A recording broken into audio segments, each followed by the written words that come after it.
Bismillahirrahmanirrahim. Assalamualaikum warahmatullahi wabarakatuh.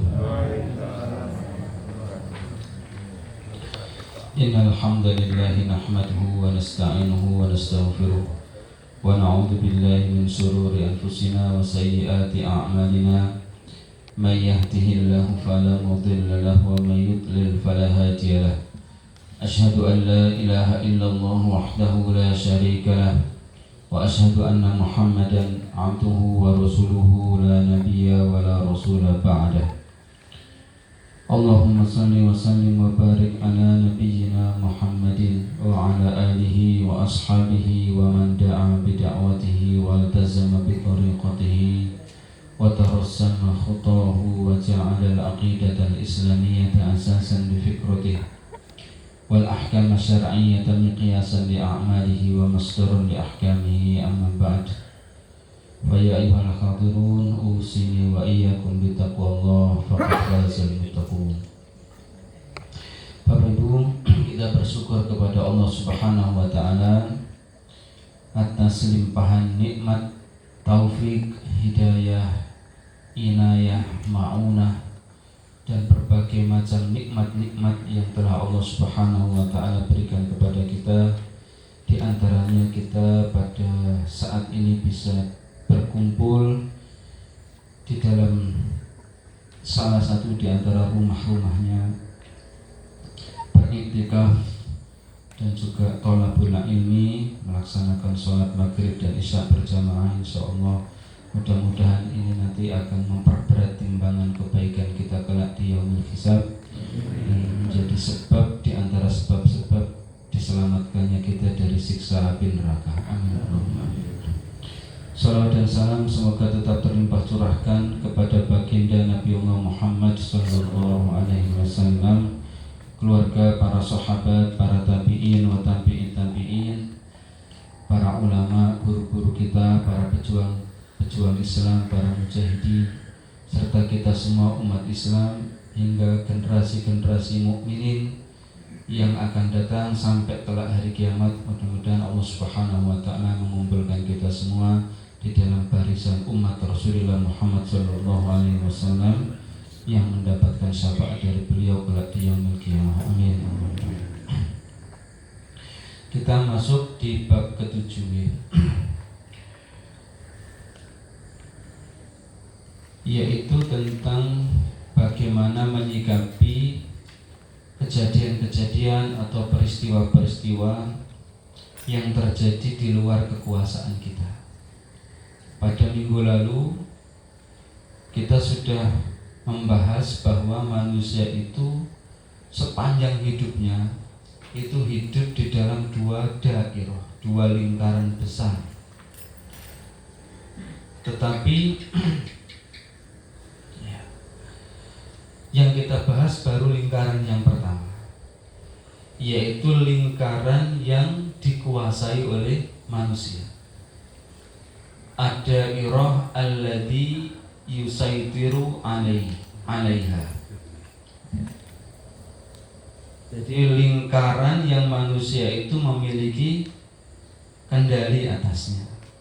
Maksudnya adalah manusia itu diberikan pilihan oleh Allah Subhanahu wa taala untuk melakukan amal-amal yang dikehendakinya. Nah, itulah nanti amal yang akan dihisab oleh Allah, di mana siapa saja yang berbuat kebaikan niscaya akan melihat balasannya, dan siapapun yang berbuat keburukan sekecil apapun maka Allah Subhanahu wa taala akan menunjukkan balasannya.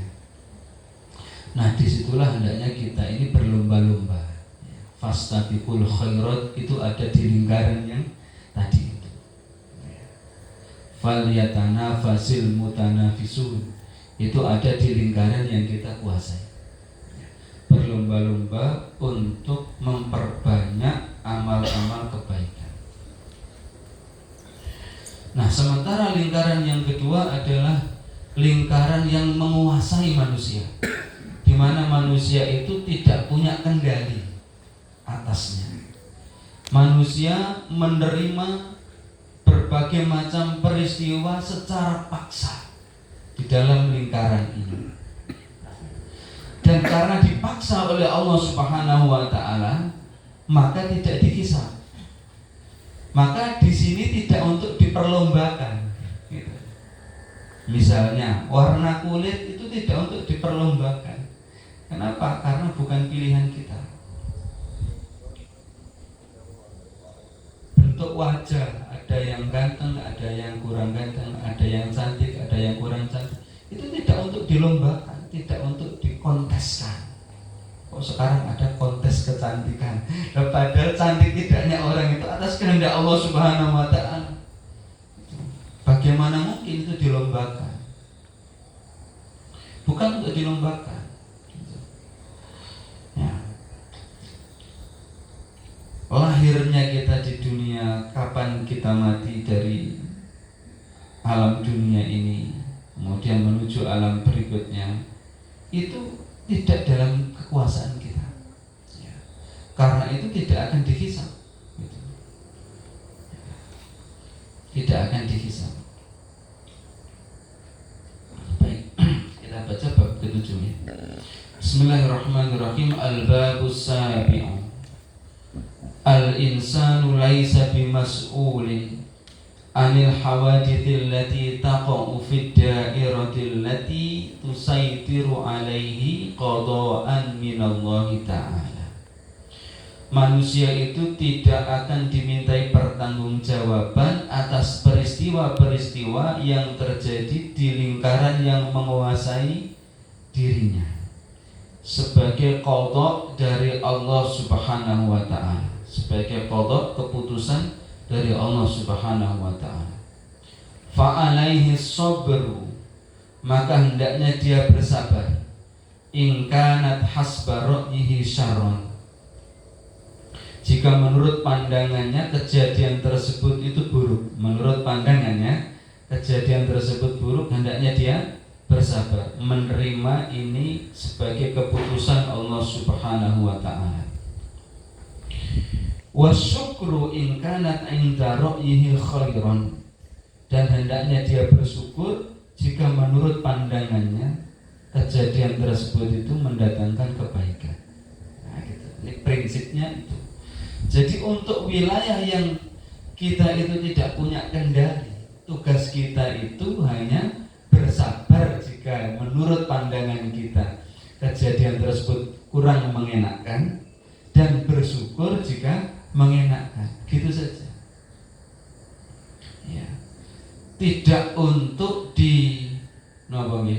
banding-bandingkan dengan orang lain, tidak untuk diperlombakan, atau tidak perlu dibuat iren-irenan dalam perkara ini.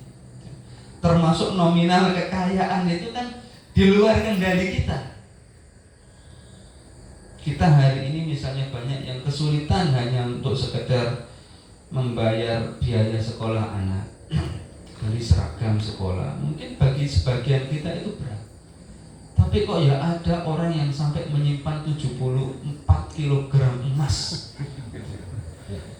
Kok ada ya yang kayak gitu itu? Sudah tidak perlu iri dengan yang demikian-demikian itu. Kenapa? Karena harta kekayaan ini termasuk terjadinya itu di lingkaran yang menguasai kita. Rizki itu tidak dalam kendali kita. Nanti ada bab tersendiri ya membahas tentang rizki. Ada bab tersendiri. Ya. Tugas kita adalah apapun yang terjadi di lingkaran ini, kita menyikapinya itu sesuai dengan standar syariah. Gitu. Penyikapan kita itulah yang berada di wilayah yang kita kuasai. Kejadiannya sih memang tidak kita kuasai, tapi menyikapinya kan berada di wilayah yang kita kuasai. Coba kalau kita lihat di antara para nabi itu,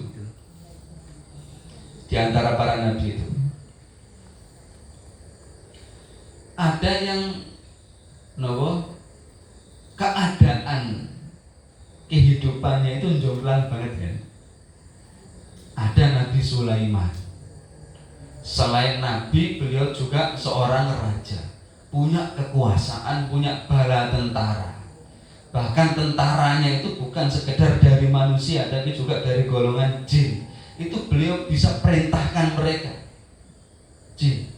Binatang-binatang juga dalam kendali beliau. Bahkan angin pun ditundukkan oleh Allah untuk beliau, untuk melayani beliau. Mau kemana? Masya Allah, kekuasaannya luar biasa. Hartanya banyak, istrinya juga banyak. Kan begitu ya dalam beberapa riwayat. Sementara ada nabi lain yang kondisinya itu bertolak belakang.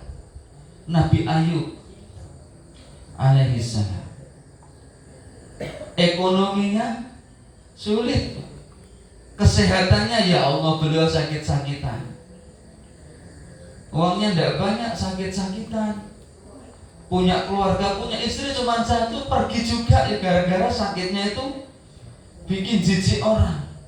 Ya Allah, kondisinya seperti itu.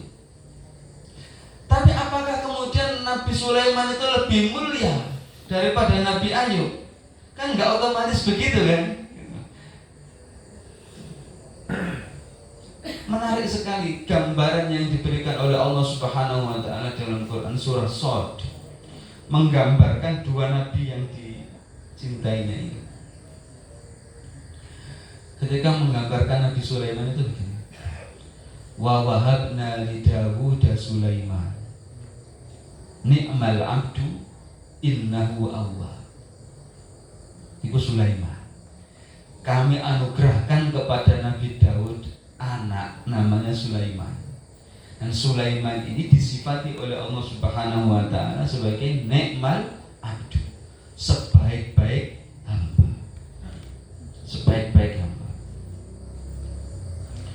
Kalau orang itu oleh Allah Subhanahu wa taala sudah disebut sebagai hamba, ini levelnya itu level tertingginya manusia. Ibu-ibu ya. Kalau di dalam Al-Qur'an kok disebut sebagai Abdullah atau Ibadur Rahman atau Ibadullah, itu levelnya paling tinggi. Itu dia levelnya para nabi dan orang-orang yang derajatnya tinggi sekali. Dan itu di surga juga minumannya lain gitu. Nikmatnya di surga juga lain. Beda dengan sekedar al-abrar. Misalnya dalam Quran surah Al-Insan itu Allah menggambarkan innal abrara yashrabuna min ka'sin kana mizazuha kafur. Sesungguhnya para abrar, orang-orang yang berbuat kebaikan, itu mereka minum dari kas. Kas itu seloki. Ya, seloki ini kok biasanya isinya apa? Khamar ya. Khamar. Jadi khamar itu memang salah satu minuman surga. Itu salah satu minuman surga yang digambarkan enak sekali. Yang mana khamrnya ini min ka'sin kana mizazuha kafur. Yang mana ada campuran kafur. Ada campuran kafur. Para ulama ketika menjelaskan kata kafur itu, ya, mereka menjelaskan kafur itu sebuah mata air di surga. Karena dijelaskan di ayat berikutnya kan, aina yashrabu biha ibadullahi yufajjirunaha tafjir. Yaitu mata air di surga. Ini namanya kafur. Yang ibadullah itu minumnya di sana, bukan sekedar jadi campuran di selokinya, Pak. Kalau orang-orang biasa itu mata air ini diambil ya, lalu dijadikan campuran. Ini sangat enak sekali dan campurannya itu kadarnya sesuai dengan kadar kebaikan masing-masing. Kalau kebaikannya banyak ya campurannya banyak, kalau kebaikannya sedikit ya sedikit. Itu al-abrar yang biasa-biasa, orang penduduk surga yang biasa. Tapi yang disebut ibadullah itu yashrabuna biha. Mereka itu minum di sana, di mata airnya itu. Bukan sekedar diambilkan dari sana kemudian dicampurin diminum lagi. Dia minumnya di sana, di mata airnya itu. Masya Allah. Itu ibadullah. Kalau dalam Quran surah Al-Mutaffifun ini disebut Al-Muqarrabun. Al-Abrar itu Wa mizazuhu min tasnim ainai yashrabu biha al-muqarrabun. Nah gitu. Campurannya tasnim ini penjelasan para ulama itu mata air yang paling enak, minuman paling enak itu tasnim di dalam surga itu. Nah, al-abrar itu dikasih campuran saja. Mizazuha min tasnim. Wa mizazuhu min tasnim. Tasnim itu aina yasrabu bihal muqarrabun. Orang-orang yang didekatkan oleh Allah Subhanahu wa taala kepadanya, levelnya tinggi sekali. Nah, al-muqarrabun itulah kalau dalam Quran surah Al-Waqiah itu as-sabiqun as-sabiqun ulaikal muqarrabun. Kan ada as-sabiqun as-sabiqun, kemudian ada ashabul yamin ya. Ada ashabus shimal. Ada 3 golongan. Nah, ini levelnya tinggi sekali, as-sabiqun as-sabiqun al-muqarrabun. Nah, Nabi Sulaiman itu disebut nikmal abdu. Bukan sekedar abdu, tapi nikmal abdu, sebaik-baik hamba. Ya. Ayatnya. Wa wahabna li Dawud Sulaiman nikmal abdu innahu awwab. Kalau Nabi Ayub berikut. Inna wajadnahu sabira. Nikmal abdu innahu awwab. Sama persis. Jadi Nabi Sulaiman itu disifati sebagai nikmal abdu innahu awwab. Nabi Ayub juga disifati nikmal abdu innahu awwab. Jadi ternyata yang menjadikan seseorang itu derajatnya tinggi sekali di hadapan Allah itu bukan soal status ekonominya, kekuasaannya, ya, kehidupan fisiknya di dunia, enggak. Bisa jadi ini orang yang mendapatkan kekayaan luar biasa itu bisa jadi nikmal abdu. Orang yang miskinnya luar biasa juga bisa jadi nikmal abdu. Tergantung apakah dia itu awwab atau tidak. Ya. Nah, awwab, innahu awwab itu maksudnya adalah orang yang senantiasa kembali, mengembalikan semua urusannya itu kepada koridor syariah. Itu maksudnya awwab. Innahu awwab. Jadi kalau dia kaya, ya, kekayaannya itu diambil dengan cara-cara syar'i, dikelola dengan cara syar'i, dibelanjakannya dengan cara syar'i. Dia bersyukur. Maksudnya syukur itu menjadikan nikmat itu untuk beramal soleh. Itu maksudnya syukur. Nah, dulu kan pernah kita kasih apa sih bedanya bersyukur dengan bertahmid. Kalau bertahmid itu kita sekedar mengucapkan alhamdulillah, alhamdulillah, alhamdulillah. Tapi disebut bersyukur itu kalau kita menggunakan nikmat Allah tadi di dalam koridor syariah. Itu namanya bersyukur. Kita bersyukur dengan pakaian kita, lalu kita pakai untuk menutup aurat kita. Ya, dipakai sholat, dipakai bekerja, dipakai keluar rumah. Ini bersyukur. Gitu. Bersyukur. Bersyukur atas nikmat makan. Setelah makan, energi kita gunakan untuk beramal soleh, itu bersyukur. Itu baru disebut bersyukur. Levelnya lebih tinggi daripada sekedar bertahmid. Kalau bertahmid itu semua orang bisa mengucapkan alhamdulillah, alhamdulillah. Tapi orang yang bersyukur itu adalah orang yang menggunakan nikmat tadi di jalan syariah.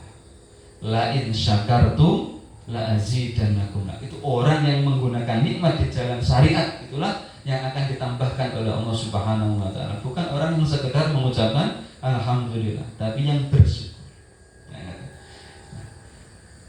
Itu Nabi Sulaiman. Sementara Nabi Ayub itu sabar dengan keadaannya. Ya, sabar dengan keadaannya. Keadaan yang miskin itu tidak menjadikannya dia keluar dari syariat. Dia tetap menjalani kehidupannya itu dengan syariat. Semiskin itu dia tidak keluar dari syariat. Gitu. Nah, kadang ujian itu, kadang ujian berupa kemiskinan membuat orang itu lari dari syariat. Pergi ke dukun, itu golek ake, golek keris, atau korupsi, atau ngentit, atau nyolong, itu kan nggak tahan dengan ujian kemiskinan. Atau sebaliknya, ujian berupa kekayaan, menyombongkan diri di hadapan syariat Allah Subhanahu wa taala. Ya, akhirnya dia melakukan pelanggaran demi pelanggaran. So, naudzubillah min dzalik, tsumma naudzubillah. Keadaan-keadaan yang memaksa kita itulah yang diperlukan, itu bukan keadaannya itu, melainkan apa? Bagaimana cara menyikapinya. Ya, barakallahu fikum. Qala rabbul arsyil azim, wa man yakhruj min baytihi muhajiran ila Allah wa rasulih thumma yudrikhu al-maut faqad waqa'a ajruhu 'ala Allah wa kana Allahu ghafurar rahima. Barang siapa yang keluar dari rumahnya untuk berhijrah menuju Allah dan Rasulnya, berhijrah menuju Allah dan Rasulnya, tsumma yudrikuhul mautu, tapi kemudian belum sampai tujuan sudah keburu meninggal, faqad waqa'a ajruhu 'ala Allah, maka pahalanya telah dicatat di sisi Allah Subhanahu wa taala, meskipun belum sampai tujuan. Meskipun belum sampai tujuan. Wa kana Allahu ghafuran rahim. Dan adalah Allah itu Maha mengampuni dan Maha menyayangi. Ghafurun rahim. Allah Maha Pengampun lagi Maha Penyayang. Maka di sini dia tidak dihisab atas datangnya kematian yang mendatangi dia sebelum sampai tujuan. Nanti di akhirat tidak akan dihisab, kenapa kok kamu mati padahal belum sampai tujuan. Tidak ada hisab seperti itu. Kenapa? Karena kematian itu terjadi di wilayah yang menguasai manusia. Ya. Maka tidak perlu dikhawatirkan. Tidak perlu dikhawatirkan. Semua kita nanti akan mengalami kematian. Justru yang perlu dikhawatirkan adalah apa yang akan terjadi setelah kematian. Ya, banyak orang yang khawatir, takut mati, tapi tidak takut terhadap apa yang terjadi setelah kematian.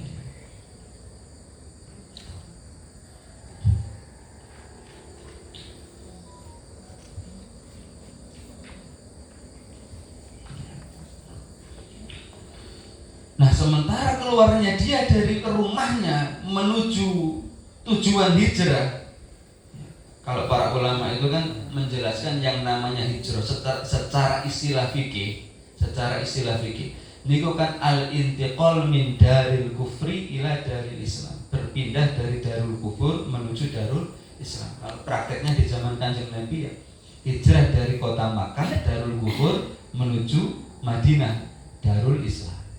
Nah, keluarnya dia dari rumahnya ini berada di wilayah yang dia kuasai. Kan itu memilih kan, mau hijrah atau enggak? Ya, mau hijrah atau enggak? Sama seperti kita berangkat ke masjid atau enggak, itu kan pilihan. Perkara nanti belum sampai masjid kok kecelakaan misalnya.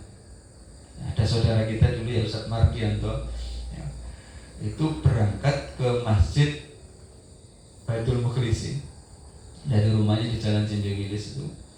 Nah, itu nabrak becak gitu ya dulu ya, nabrak becak. Ya Allah, nggak sampai masjid, tapi fakat waqa'a ajruhu 'ala Allah, insyaallah sudah dicatat itu sebagai amal sholat subuh berjamaah sekaligus thalabul ilmi, karena ada pengajian setelah sholat subuhnya di Baitul Mukhlis. Meskipun beliau tidak sampai ke sana, jadinya ke rumah sakit.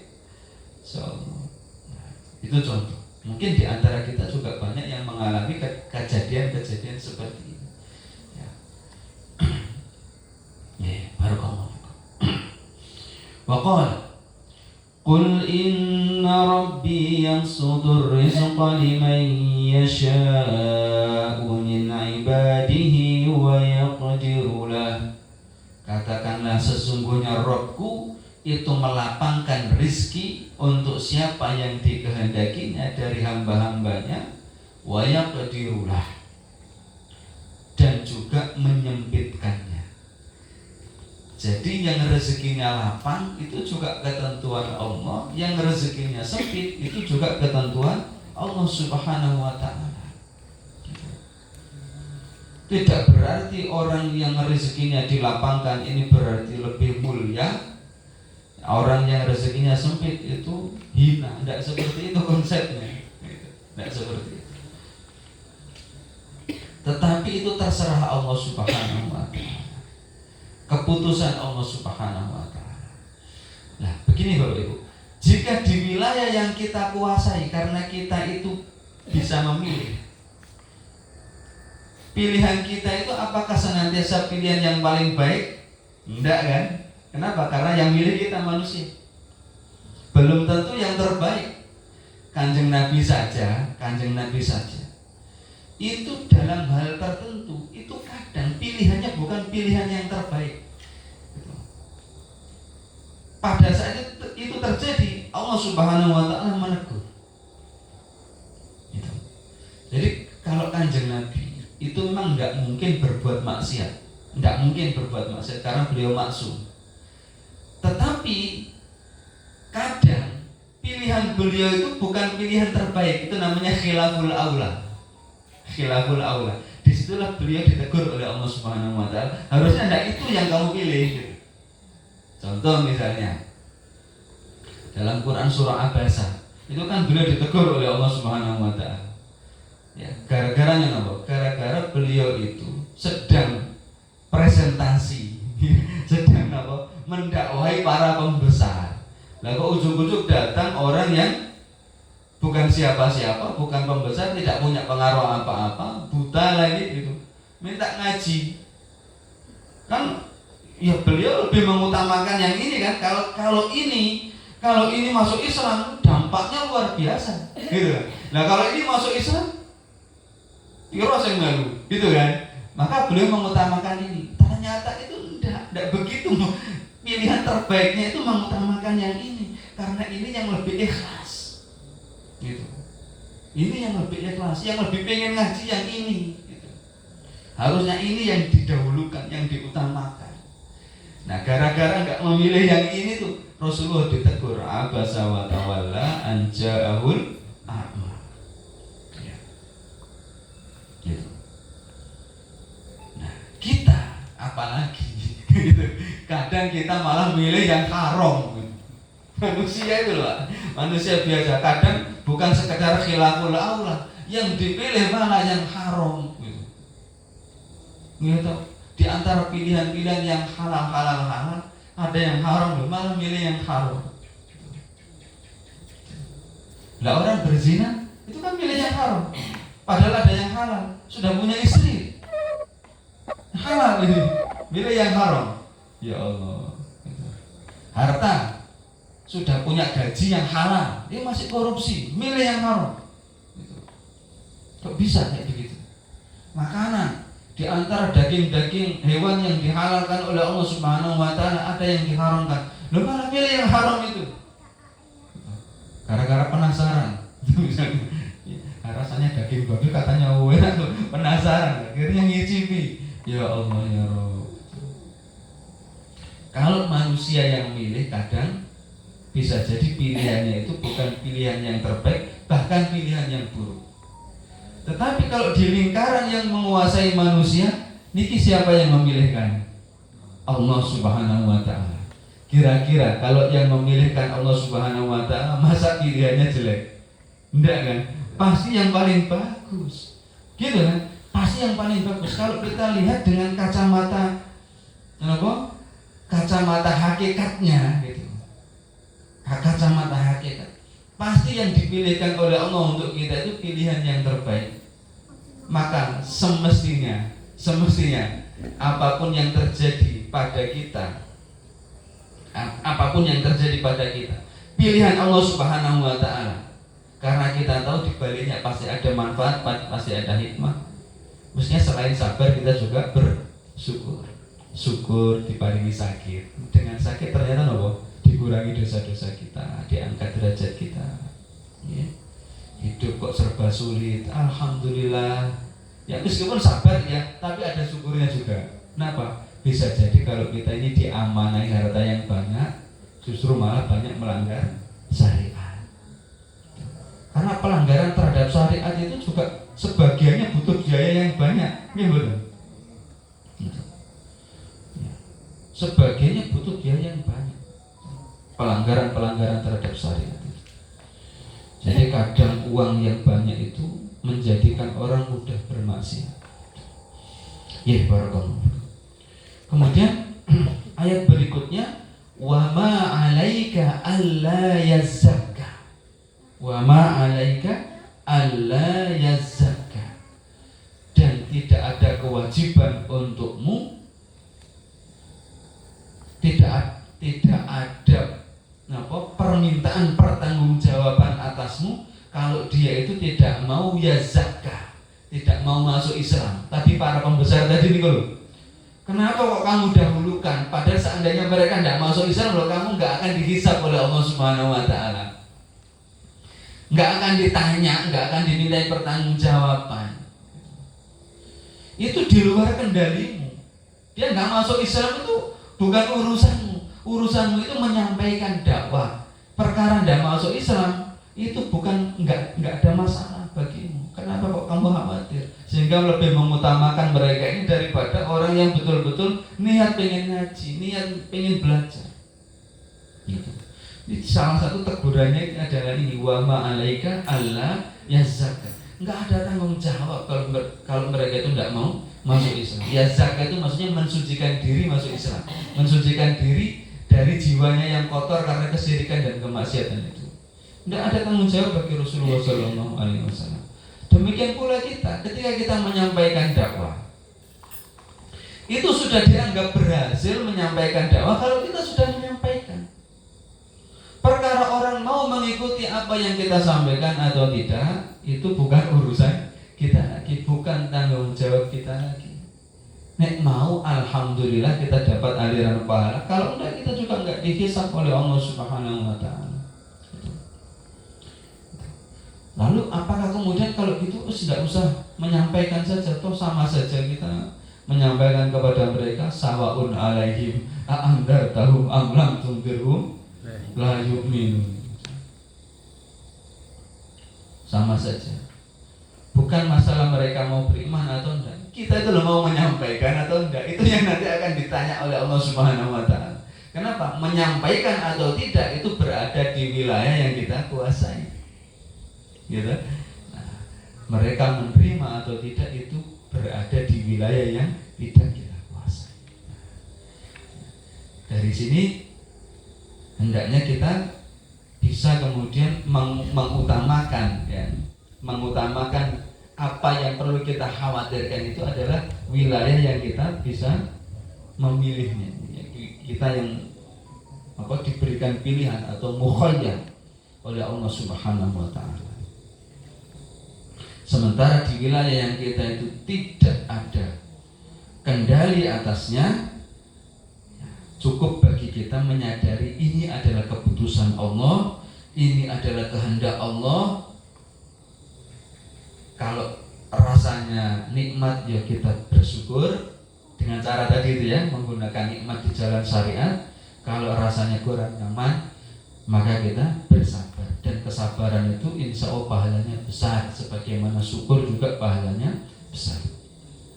Wa qala ma asaba min musibatin fil ardi wala fi anfusikum illa fi kitabin min qabli an nabra'aha inna dhalika 'ala Allahi yasir likai la ta'saw 'ala ma fatakum wa la tafrahu bima atakum wallahu la yuhibbu kulla mukhtalin fakhur.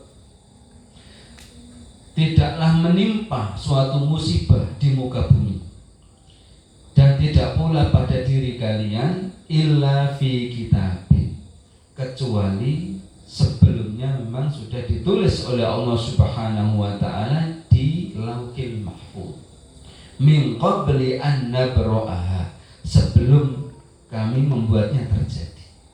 Sebenarnya sudah ditulis lebih dulu. Jadi kitab Lauhul Mahfuz itu menjadi menjadi perlambang betapa luasnya ilmu Allah Subhanahu wa taala, karena di situ ditulis semua kejadian yang terjadi di alam semesta ini sejak sebelum terjadi.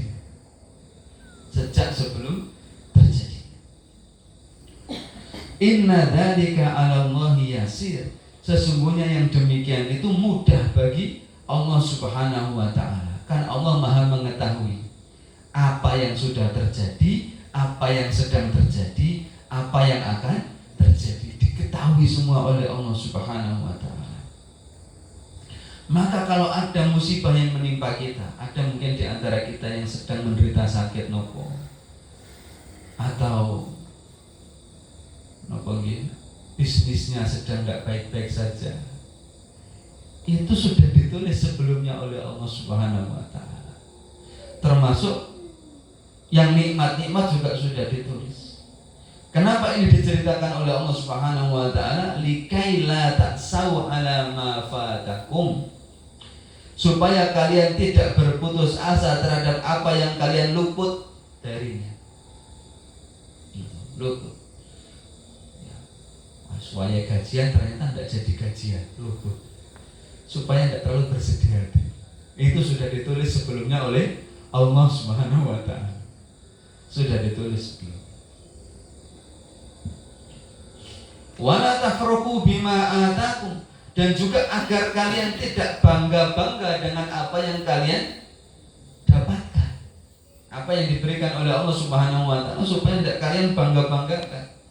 Kenapa? Itu juga sudah ditulis oleh Allah Subhanahu wa taala. Itu ketentuan Allah Subhanahu wa taala. Bukan karena prestasi kalian, bukan karena usaha kalian, bukan karena upaya kalian, bukan karena kepintaran kalian. Coba lihat doa yang diajarkan oleh Kanjeng Nabi ketika kita memakai baju. Gimana doanya? Alhamdulillahilladzi kasani hadza wa razaqanihi bi ghairi haulin minni wala quwwati. Pakai baju, doa pakai baju. Segala puji bagi Allah yang telah memberikanku baju ini, memakaikanku baju ini, dan memberiku rezeki baju ini. Bi ghairi haulin minni, tanpa usaha dariku, wala quwwatin, dan tanpa kekuatanku. Itu. Jadi kita menyadari dapatnya kita baju ini bukan karena usaha kita, bukan kekuatan kita. Ini pemberian dari Allah Subhanahu wa taala. La haula wala quwata illa billah. Jadi dapatnya kita rezeki ini bukan karena usaha kita, tapi karena diberi oleh Allah Subhanahu wa taala. Begitu. Maka tidak boleh dibangga-banggakan. Orang kok rezekinya banyak lalu berbangga-bangga diri dengan harta yang banyak, menyombongkan diri, lah itu keliru. Kenapa? Itu ketentuan Allah, terserah Allah, ketetapan Allah, bukan prestasi dia, bukan prestasi dia. Wallahu la yuhibbu kulla mukhtalin fakhur. Allah tidak menyukai setiap orang yang mukhtalin fakhur, yang menyombongkan diri dan berbangga.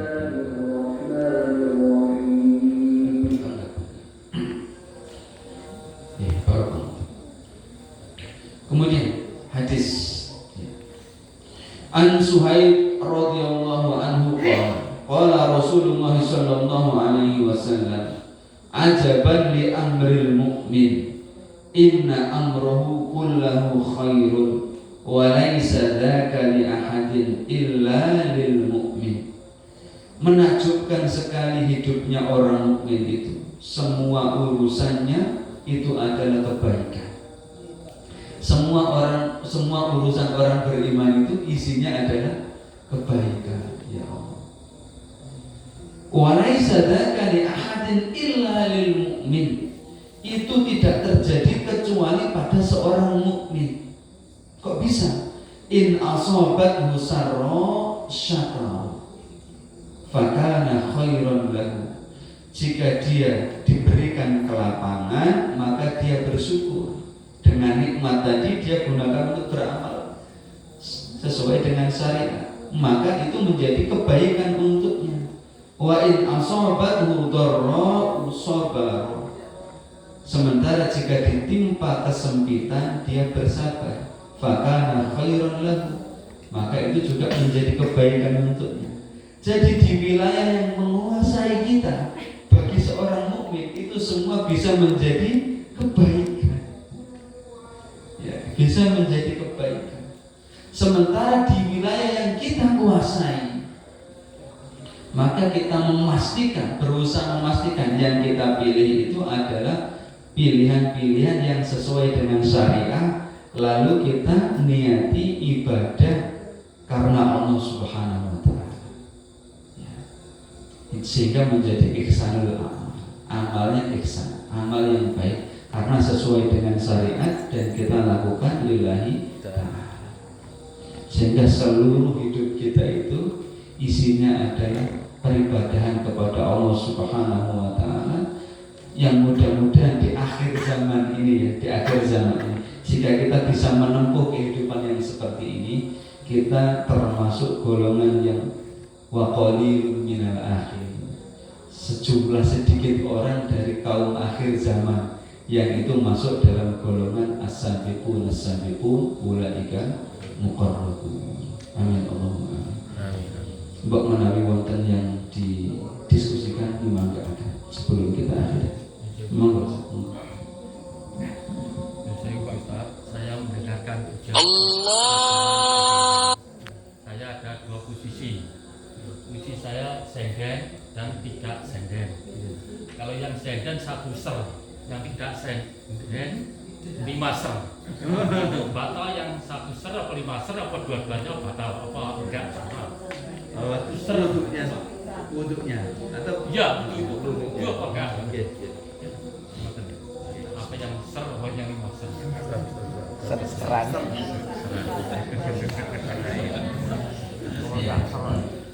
Ya. Kalau di mazhab Syafi'i,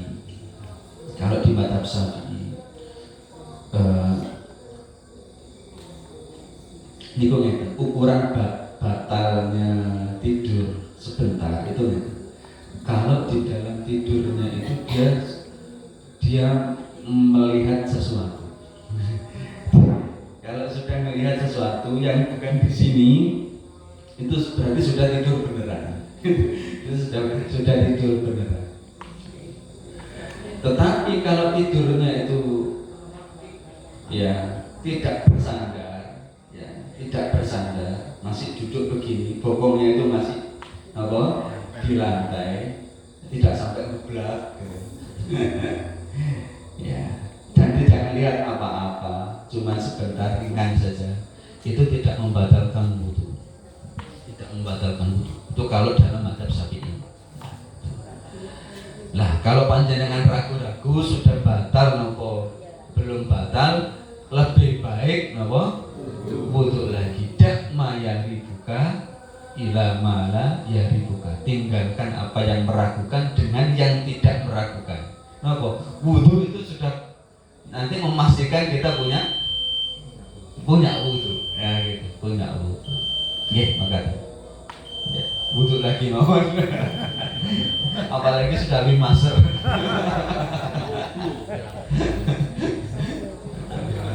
Nggih, barakallahu. Ada lagi? Sekarang ya, alhamdulillah. Mudah-mudahan bermanfaat. Kita lanjutkan di pertemuan yang akan datang. Di pertemuan yang akan datang, ya, itu 3 perkara berturut-turut, itu perkara yang kadang sering disalahpahami, ya. Soal sebab kematian, kemudian soal rizki dan soal tawakal. Banyak yang misunderstanding di masyarakat umum, sehingga saya taruh ketiga bab ini secara berurutan setelah bab ini, ya. Mudah-mudahan kita bisa sampai ketiga bab ini, ya, dan sampai khatam mudah-mudahan. Aku qauli hadza wastaghfirullahal azim li wa lakum wa lisairil muslimin. Kita tutup dengan doa kafaratul majlis. Subhanakallahumma wa bihamdika bihamdika asyhadu an la ilaha illa anta astaghfiruka wa atubu ilaik. Assalamualaikum warahmatullahi wabarakatuh.